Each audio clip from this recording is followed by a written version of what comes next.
صدق بان ترينا مركب مدحين هذا اللي سدير بتسيدنا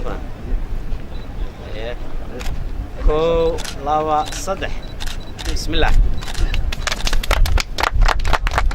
بسم الله الرحمن الرحيم الحمد لله رب العالمين وصلى الله على نبينا محمد وعلى آله وصحبه أجمعين آدي بان ugu faraxsanahay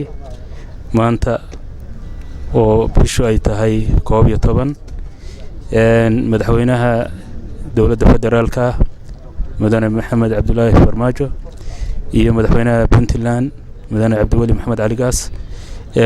dhagax dhiga halkan aan dhagax dhigayno xaruntii dhaqanka Soomaaliyeed taasoo aan malaynayno insha Allah biidmillahi kariim inay wax badan ku soo kordhin doonto insha Allah Soomaalida oo dhan dhaqankeeda afkeeda hidaheedii wax walba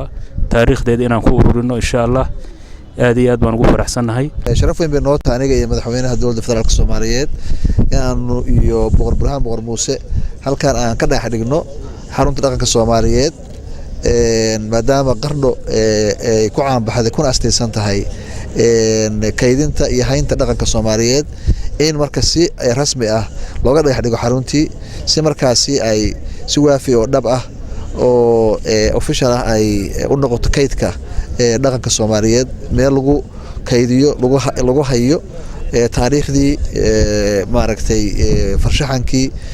horumarkii dhaqanka Soomaaliyeed iyo taariikhdiisa lagu hayo taas wax badan ka bedeli doonta fahamka aanu fahamsanahay dhaqankeena shiilasha Soomaaliyeed ay ka baran doonaan insha Allah deelaha yiraahdo marka waa mashruuc wax ku ool insha Allah waxaan rajaynayaa inuu guuleysto si degdeg u dhameystirmo waxaan ku soo dhaweynayaa madaxweynaha dawladda federaalka Soomaaliyeed maxamed بسم الله الرحمن الرحيم مدن مدحوينه بقر برهان iyo salaadinta halkan joogta iyo mas'uuliyiinta kale waxa runtii sharaf weyn ah maanta inaan qayb ka ahay maalintan taariikhiga ah oo aan halkan ku dhagax dhigayno xaruntii dhaqanka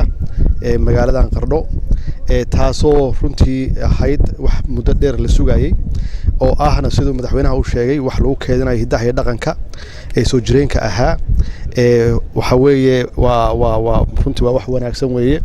annaguna wax alla wixii awoodeena ah qayb weyn ayaan ka qaadan doonaa haduu ay yiraahdo insha Allah dhagax dhig kaliya ma aha waxaan doonaynaa in si degdeg ah loo dhiso oo si degdeg ah u dhamaado hawshan ay noqoto xaruntii lagu keedinayay hidaha iyo dhaqanka Soomaaliyeed ee soo jireenka ahaa boqor Burhaan aad iyo aad mahadsan tahay fikirkaaga wanaagsan in ay noqoto xaruntan meeshii lagu aruunay kaydka ahayd dhaqanka Soomaaliyeed waa mahadsan tahay insha Allah